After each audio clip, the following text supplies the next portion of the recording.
Hello मित्रों, अपने जियो politics channel पर आपके साथ जियो पॉलिटिक्स टुडे एंड टुमारो। मैं डॉक्टर अजय कुमार झा। हमें पता है कि सितंबर महीने में इस देश में क्या होने वाला है। अगर हम जियो पॉलिटिक्स की बात करें तो उस कंटेक्स्ट में मैं अपनी बात कहना चाह रहा हूँ। 9 और 10 सितंबर को G20 की मीटिंग, जहाँ वो समिट मीटिंग जिसमें कि सारे करीब 18 से 19 कंट्री के हेड्स होंगे। अब कुछ यूरोपियन यूनियन के हेड होंगे और भी बहुत सारी ऐसी इंटरनेशनल ऑर्गेनाइजेशंस हैं, उसके हेड्स होंगे। ये एक बहुत बड़ा आयोजन होने वाला है जियो पॉलिटिक्स के प्लेटफॉर्म पर। ये हमें पता है, इसमें कोई नई बात नहीं है। पर आज मैं जिस बात को कहना चाहता हूँ और जिस बात को एनालाइज करना चाहता हूँ कि ये जो जियो पॉलिटिकल मीटिंग जिसे हम कह रहे हैं कि होने वाली है समिट में, जिसमें कि दुनिया भर के सबसे बड़े बड़े जो जो जो heads of states and heads of government, they will be arriving in new Delhi. कोई मामूली बात तो है नहीं। यूएसए के प्रेसिडेंट, रशिया के प्रेसिडेंट, इंग्लैंड के प्राइम मिनिस्टर, कनाडा के प्रेसिडेंट, गिनते जाइए G7 के तो करीब करीब सारे कंट्री। उसके बाद और भी बहुत सारे कंट्रीज़ हैं जो एशियन कंट्रीज़ हैं। G7 में तो सारे के सारे वेस्टर्न कंट्री हैं, जापान को अगर हम छोड़ दें तो बाकी सब। अब मूल मकसद तो हमें पता है कि क्या है। मूल मकसद तो G20 का बेसिकली वो इकोनॉमिक एजेंडा ही होता है, जिस पर यहाँ बातें होती हैं। और इकोनॉमिक एजेंडा कोई छोटा मोटा एजेंडा होता नहीं है, ये कई चीज़ों को इनकम्पास करता है, बहुत सारी चीज़ें होती हैं, ये सब हमें पता है। आज जो मैं जिस बात को ज़्यादा एम्फेसाइज करना चाह रहा हूँ कि ये इस मीटिंग का हश्र क्या हो सकता है और भारत के कंटेक्स्ट में हम इसे किस रूप में देखें। क्योंकि भारत को ये प्रेसिडेंसी मिली है पहली बार, रोटेशनल होता है। पिछली बार ये मलेशिया को इंडोनेशिया के जिम्मे था, अगली बार ये ब्राज़ील के जिम्मे जाने वाला है, अभी भारत के पास है 1 साल के लिए। अब वो साल भी अपने अंतिम मुकाम पर पहुंच रहा है। 9 और 10 सितंबर को ये मीटिंग होने वाली है। उम्मीद तो की जाती है कि सारे हेड्स ऑफ स्टेट्स आएंगे, सभी लोग आएंगे। लेकिन जो सबसे महत्वपूर्ण बात यह है कि G20 का ये मीटिंग, ये समिट मीटिंग इम्पॉर्टेंट अभी क्यों हो चला है। पिछली बार जब इंडोनेशिया में जब ये मीटिंग हुई तो उस समय रशिया के प्रेसिडेंट पुतिन साहब नहीं आए। अब यही समस्या इस बार भी लग रही है, बातें हो रही हैं। कुछ ऐसा अभी तक रशिया की ओर से ऐसा कोई स्टेटमेंट आया नहीं है, या ऐसा कोई सूचना दी नहीं गई है जिसमें यह बताया गया हो कि पुतिन साहब आ रहे हैं। पुतिन साहब को आना है। G20 के वो प्रमुख सदस्य हैं, अमेरिका, रूस, चाइना, इंडिया और बाकी जो वेस्टर्न कंट्रीज़ हैं वो तो हैं। पिछली बार चूँकि वो नहीं जा पाए थे। और इन सब के पीछे यूक्रेन का युद्ध है। यूक्रेन में जिस तरह से चीज़ें उलझी हुई हैं, कोविड-19 के बाद जो स्थिति बनी दुनिया में, और उसने जिस तरह से पूरे इकोनॉमी को प्रभावित किया था, उससे 2 कदम अगर आगे नहीं तो पीछे भी नहीं, ये यूक्रेन वार ने प्रभावित किया है ग्लोबल इकोनॉमी को, जियोपॉलिटिकल जो सिचुएशंस हैं उससे। अब इंडोनेशिया की मीटिंग में काफ़ी कुछ नहीं हो पाया, इसलिए कि सारे वेस्टर्न कंट्रीज़ जो इसके प्रमुख मेंबर हैं, जो सारे लोग हैं, ये सभी के सभी उलझ करके यूक्रेन के मसले पर ही आकर के खड़े हुए। और वैसे तो बाकी बातें हुई, लेकिन चूँकि पुतिन साहब नहीं आए थे तो इसे कंप्लीट नहीं कहा जा सकता है। वही स्थिति अभी भारत में पता नहीं क्या होने वाला है। लेकिन जिस तरह से चीज़ें चल रही हैं, मैं इस अपने एपिसोड में मैं इसी बात पर एक अनुमान लगाना चाहता हूँ कि रसिया के प्रेसिडेंट पुतिन साहब आएंगे या नहीं आएंगे, और अगर नहीं आएंगे तो इसके क्या प्रभाव पड़ेंगे। जिस तरह से रसिया के प्रेसिडेंट अभी ब्रिक्स का सम्मेलन जो यहाँ होने वाला है दक्षिण अफ्रीका में, और वहाँ प्रारंभ में सूचना तो यही आई कि वहाँ पुतिन साहब नहीं जाएंगे, और उसकी वजह लोग यही समझ रहे थे कि आईसीसी ने जो इंडाइट किया है रसा को, और ख़ास करके पुतिन साहब को सीधे सीधे जिम्मेवार बनाया है, उन्हें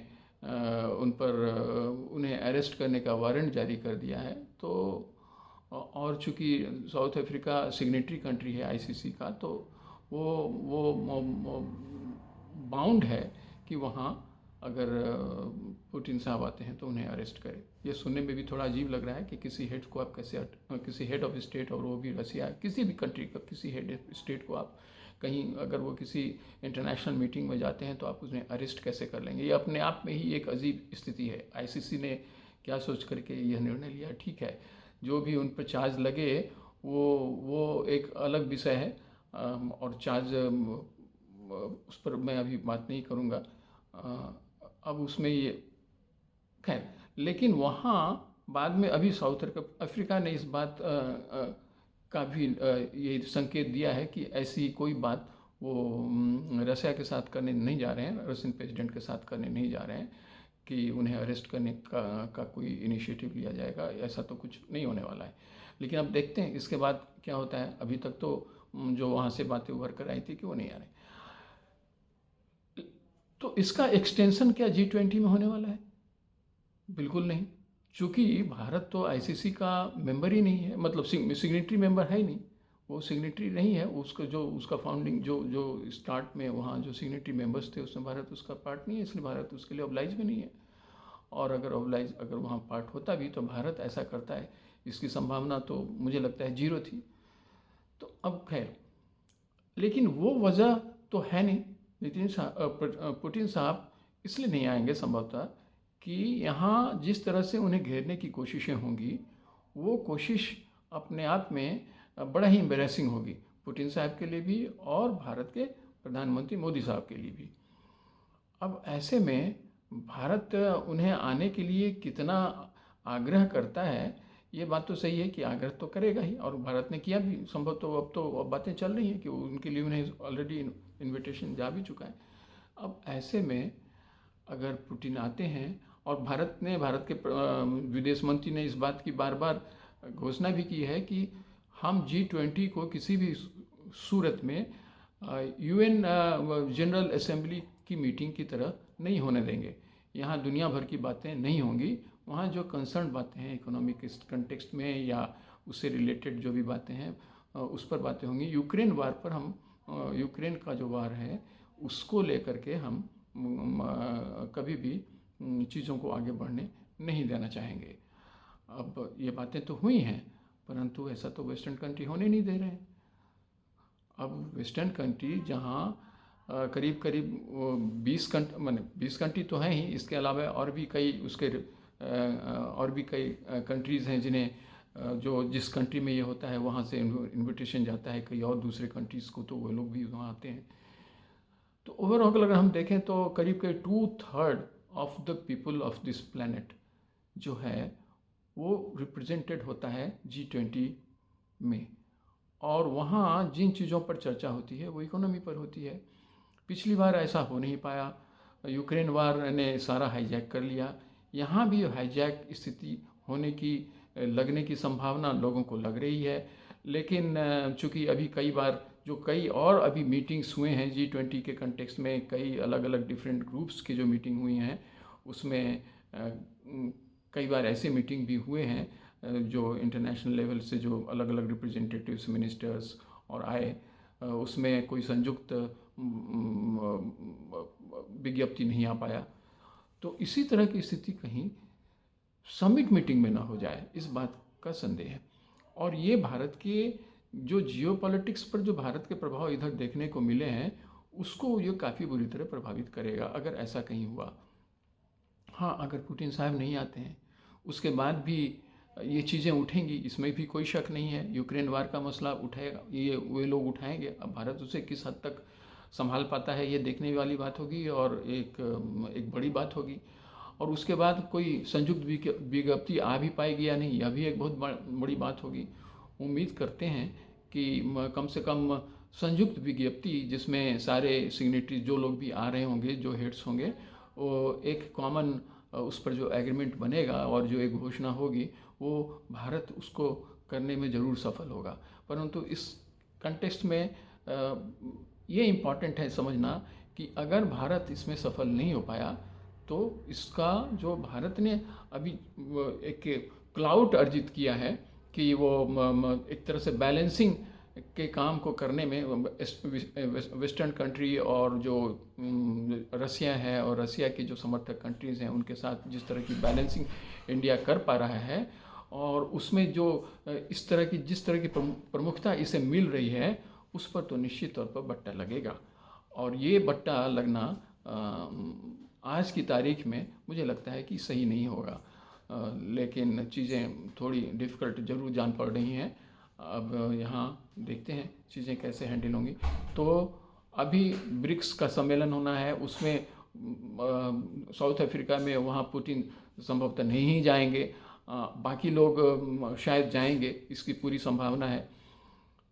अब ऐसे, और वहाँ भी चीज़ें बहुत ठीक ठाक से चल नहीं रही हैं। वहाँ भारत कुछ ऐसी चीज़ों पर बिल्कुल तैयार नहीं होने वाला है जिन चीज़ों को वहाँ ब्रिक्स के समिट में चाइना और रसिया मिल करके आगे ले जाना चाहता है। उसमें कई मेंबर कंट्री, कई नए मेंबर्स को वो जोड़ना चाहता है। सऊदी अरब है, ये है, बहुत और भी कई कंट्रीज़ हैं, कई लोग उसके एप्लीकेंट हैं। करीब करीब 40 कंट्रीज उसमें एप्लीकेंट हो गए हैं वहाँ मेंबर बनने के।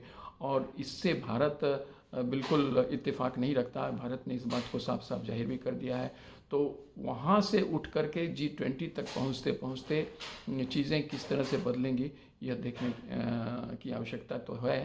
परंतु मुझे लग रहा है कि यहाँ बहुत कुछ भारत का जियोपॉलिटिक्स पर के कंटेक्स्ट में दांव पर लगा हुआ है। उम्मीद करते हैं कि सारी चीज़ें ठीक ठाक निकलेंगी और ये भारत के पक्ष में जाएगा। Thank you. अगर आपको मेरी बातें ठीक ठाक लगी, मेरा आकलन सही लगे, तो please subscribe my channel, like my channel and also share my channel. Thank you. जय हिंद।